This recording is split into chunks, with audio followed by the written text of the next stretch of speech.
Hello viewers, welcome to the channel. आज की इस वीडियो में हम करने वाले हैं क्लास 8 का हिस्ट्री का chapter 4 tribals, Dikus and the vision of a golden age के assertion reason question answers.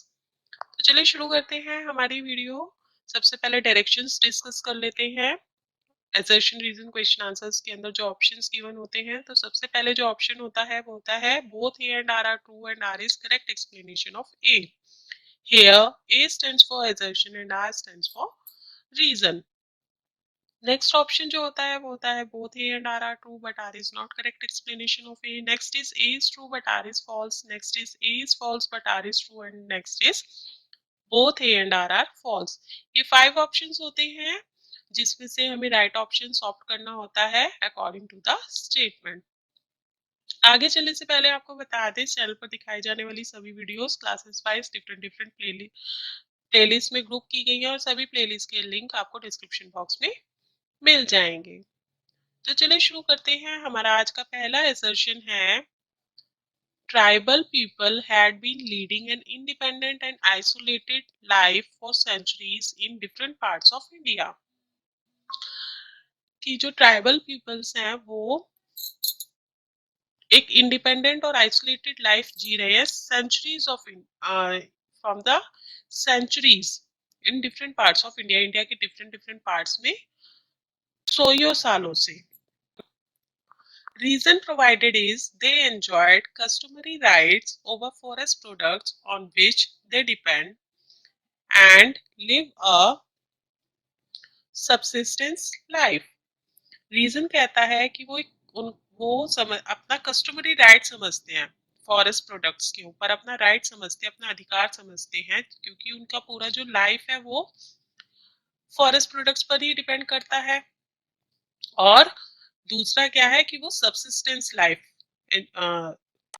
Follow करते हैं, मीन्स कि जितनी जरूरत है सरवाइव करने के लिए सिर्फ उतना ही यूज करते हैं, एक्सप्लॉइट नहीं करते फॉरेस्ट रिजर्व को। तो ये चीजें वो फॉलो करते हैं और इसीलिए वो इंडिपेंडेंट और आइसोलेटेड लाइफ एंजॉय कर पा रहे हैं। आई थिंक दोनों ही स्टेटमेंट ठीक है। Let's see the answer. Answer is both A and R true and R is correct explanation of A. दोनों ही स्टेटमेंट ठीक है और assertion को एक्सप्लेन भी कर रहा है reason. Next assertion is in colonial period the relative isolation of most of tribal communities came to an end. colonial period जब आया, मतलब जब ब्रिटिश रूल स्टार्ट हुआ, तो जो ट्राइबल कम्युनिटीज का जो आइसोलेशन लाइफस्टाइल था वो खत्म होने लगा। Reason provided is they were attracted towards British lifestyle. Reason कहता है कि जो ट्राइबल पीपल थे वो ब्रिटिश लाइफस्टाइल से अट्रैक्ट थे। ऐसा तो नहीं है ना? Let's see the answer. Answer is A is true but R is false. Reason जो है वो गलत है।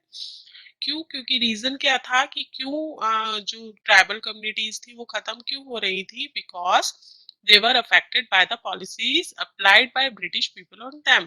ब्रिटिश पीपल ने उनके ऊपर बहुत सारी ऐसी पॉलिसीज अप्लाई कर दी थी, फॉरेस्ट रूल लगा दिया, फॉरेस्ट लॉ लगा दिया, ट्राइबल कम्युनिटीज को फोर्स किया कि वो सेटल्ड लाइफस्टाइल फॉलो करे, रिवेन्यू उनके ऊपर अप्लाई कर दिया। इस तरह से बहुत सारी उनके ऊपर पॉलिसीज लगा दी जिसकी वजह से जो फॉरेस्ट कम्युनिटीज थी वो कंपेल हो गई लेबरर की तरह से काम करने के लिए। और उनके जो कस्टम्स थे, उनके जो रिलीजन्स थे, उनके जो लाइफस्टाइल था वो कंप्लीटली चेंज हो गया। Next assertion is the British introduced land settlement system in conquered tribal territories. कि ब्रिटिश ने काफी सारे लैंड सेटलमेंट सिस्टम इंट्रोड्यूस कर दिए थे उन एरियाज में जो कि उनके कंप्लीट कंट्रोल में थे। Reason provided is the British wanted to improve lifestyle of tribal communities. Reason कहता है कि ब्रिटिश पीपल जो थे वो चाहते थे कि ट्राइबल कम्युनिटीज का लाइफस्टाइल इम्प्रूव किया जाए। ऐसा है क्या? ब्रिटिश का ऐसा कोई इंटेंशन था? I don't think so.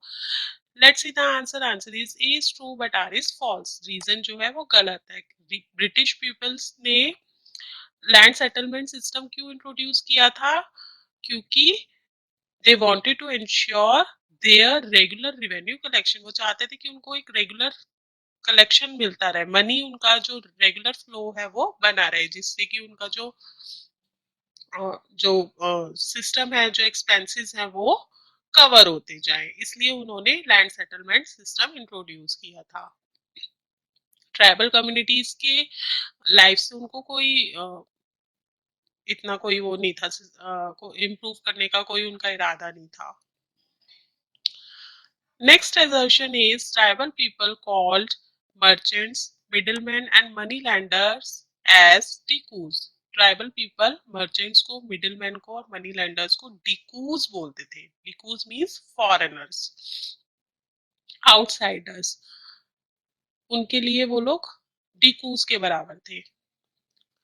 Reason provided is the British brought an end to the barter system. Barter system होता था ना, सामान के बदले सामान, जिसको जो सामान चाहिए उससे वो सामान एक्सचेंज कर लेते थे। तो ब्रिटिश ने ये सिस्टम को खत्म कर दिया और क्या सिस्टम इंट्रोड्यूस किया? कैश इकोनॉमी सिस्टम, कि कैश के बदले में जिसको जो चाहिए वो लो। लेकिन इसका एक साइड इफेक्ट भी पड़ा। साइड इफेक्ट क्या था? मैनी इससे क्या हुआ? कैश इकोनॉमी सिस्टम को अप्लाई करने से क्या हुआ कि जो मनी लैंडर्स थे, मर्चेंट्स थे, मिडिलमैन थे, उनका इन्वॉल्वमेंट बढ़ गया। और ब्रिटिशर्स ने और भी बहुत सारी पॉलिसीज लगाई, उनकी वजह से भी जो ट्राइबल्स थे उन्हें मनी लैंडर्स के पास जाना पड़ता था, मनी लैंड लेनी करना पड़ता था। तो उसकी वजह से क्या हुआ कि वो एक डेप्ट ट्रैप में फंसने लग गए, उनके ऊपर कर्ज रहने लग गया, क्योंकि रिवेन्यू उन्हें पे करना पड़ता था, वो पे नहीं कर पाते थे।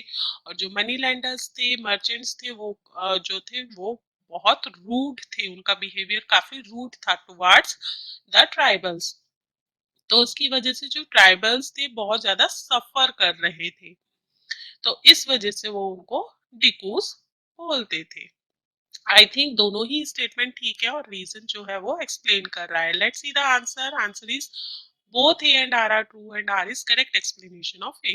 दोनों ही स्टेटमेंट ठीक है। नेक्स्ट assertion इज through the 19th and 20th centuries a number of tribal groups in different parts of India rebelled against British। कि 19th और 20th सेंचुरी के अंदर क्या हुआ कि बहुत सारे जो ट्राइबल ग्रुप थे उन्होंने ब्रिटिश के अगेंस्ट रिबेल करना शुरू कर दिया। परेशान हो गए थे ना, इसलिए उन्होंने रिबेल करना शुरू कर दिया, उनकी पॉलिसीज को मानने से मना कर दिया। Reason provided is British policies were oppressive and badly affected the entire lifestyle of tribals. कि ट्राइबल्स की जो पूरी जो लाइफस्टाइल थी वो खतरे में आ गई थी, उनके पूरा कस्टम खतरे में आ गया था, पूरा लाइफस्टाइल चेंज हो गया था उनका। और ऑप्रेसिव तो था ही, उसकी वजह से उनका पूरा सिस्टम बदल गया था। तो इस वजह से उन्होंने रिपेल करना शुरू कर दिया और ब्रिटिश पॉलिसीज को फॉलो करने से मना कर दिया। आई थिंक दोनों ही स्टेटमेंट ठीक है और रीजन जो है वो भी assertion को एक्सप्लेन कर रहा है। Let's see the answer. Answer is both A and R R true and R is correct explanation of A. दोनों ही ठीक है और एक्सप्लेन भी कर रहे हैं, रीजन जो है एक्सप्लेन कर रहा है assertion को। That is all for today. I hope आपको वीडियो पसंद आई होगी। आपको वीडियो कैसी लगी कमेंट बॉक्स में कमेंट करके जरूर बताइएगा। अगर वीडियो को पसंद आई हो तो वीडियो को लाइक कर दीजिएगा, फ्रेंड्स के साथ में, रिलेटिव्स के साथ में ज्यादा से ज्यादा शेयर कीजिएगा। चैनल पे पहली बार आए हैं, चैनल सब्सक्राइब नहीं किया तो जल्दी से चैनल को सब्सक्राइब कर लीजिए, साथ ही बेल आइकॉन को प्रेस कर लीजिए ताकि आपको नई नई वीडियोस के नोटिफिकेशन साथ साथ मिलते रहे। फिर मिलेंगे एक नई वीडियो में एक नए चैप्टर के साथ, तब तक के लिए